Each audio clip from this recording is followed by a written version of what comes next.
Yeah, this is Sean Bennett, and this is my Module 13 case study. Start with Category 1, Problem Identification and Analysis. What we know is I have a teacher, Mrs. Horton, in my building that is rumored to have had struggles at home within the last year.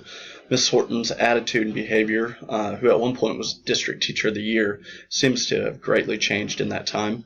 I've received numerous calls complaining about how Mrs. Horton is treating her students.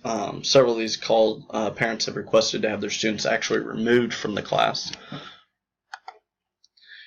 What do we need to know from it? What has happened to a once highly thought of teacher that's changed her general personality?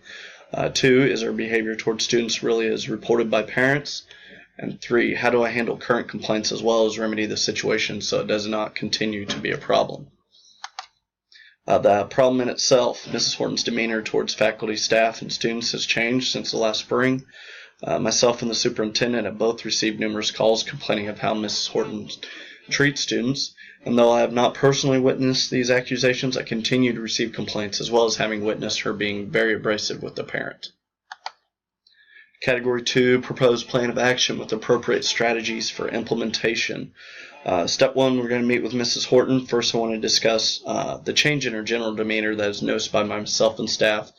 Obviously, there's the rumors, but I need to talk to her in person about what's going on with that, because obviously it does seem to be affecting her teaching ability. We can offer help, maybe talk with the counselor at the school, or potentially seek outside counseling. I know a lot of insurance plans offered plans to cover counseling. Second, I know some concerns have been expressed to her before, but we're going to actually document what has been said and what my concerns are at this time. We're going to inform Ms. Horton that she will be placed on whatever our district's plan of assistance is to make sure we're remedying this situation. All that is to help her become a better teacher. I don't think that should be an issue. As long as she follows that, there shouldn't be any issues after that. Okay. Step 2, we're going to be with students. Even though the students are only first graders, still like to hear from them about what they are experiencing, and not just the ones that the parents have complained. Let's talk to the students that we don't seem to have any issues with and see if they can give us an insight onto what's happening. Since I haven't been able to personally witness any of these behaviors Mrs. Horton has been accused of, I want to find out when they seem to be happening, so maybe we can pinpoint it that way. Step 3, we're going to talk with the parents. I'm going to personally call and discuss current situations with the parents that we've received complaints from. We're going to inform them that decisions on their students' classroom assignment will be determined after I've gone through my evaluation for those that have requested a change in their classroom. The final action will be based off the findings. Students may remain in class or be moved if I feel that the damage is irreversible.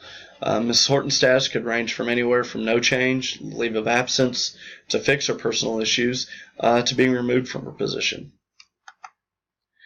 Category 3 is resolve the issue based on promoting the success of all students.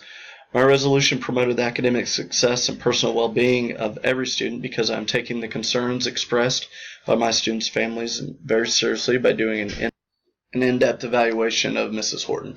I'm going to offer personal help to Mrs. Horton because I do feel she is a valuable educator to our students when mentally right. I will move students if necessary to make sure they're in an environment where they can be successful. Category 4 is debriefing the problem. As I read through the case study, I think if I recognize a change in my teacher's demeanor and I'm aware of personal issues that they are having, I may have a duty to my students to check in with that teacher on that topic. Usually we'd like to stay out of everybody's personal lives, but if it's affecting our students, then obviously those students got to come first. As a parent myself, I'd want my principal to take my concerns very seriously if I'm upset enough to demand that my student be removed from a class. And third, I have seen enough in Mrs. Horton's attitude and dealings with staff and one parent meeting to know that this is probably a real issue and needing immediate attention. While reading the case study, I feel that Mrs. Horton is a good teacher. Just like with our students, we're not aware of outside influences on teachers and how it can affect our performance. And it may be tough, but as professionals, we have to do our best to separate personal from work so that we can give the best learning environment possible to these students. While reading the case study, I valued that all stakeholders' opinions and thoughts and concerns, teachers, students, faculty. I value detailed Board of Education policies that will help me guide me through this process. And I value upper-level administration, such as my superintendent that is accessible and someone that I can lean on for help in tough scenarios that arise.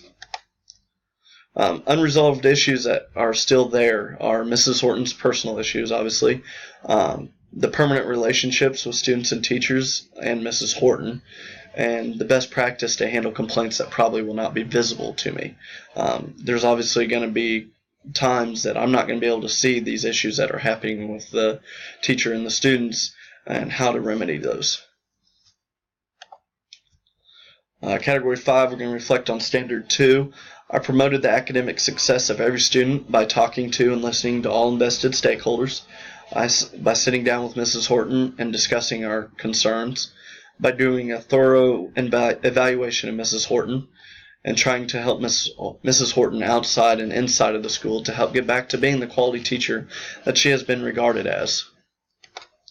I promoted the personal well-being of every student. I talked with students and parents that are having issues with Mrs. Horton. I talked with students and parents that are not having issues with Mrs. Horton. And I'm evaluating Mrs. Horton and trying to help her improve as an instructor and get back to that quality instructor that we've all seen before. And I enhanced instructional capacity by getting Mrs. Horton on a plan of assistance to kind of get her back on track, helping improve the whole teacher by discussing both the educational related issues as well as personal issues, because obviously this stems from outside of the school. So we need to work with the whole person and not just the teacher. Offering help outside of the classroom, which could include a school counselor, outside counseling, or a leave of absence if necessary to get her back mentally right. So that concludes my case study. I want to thank you. Have a good day.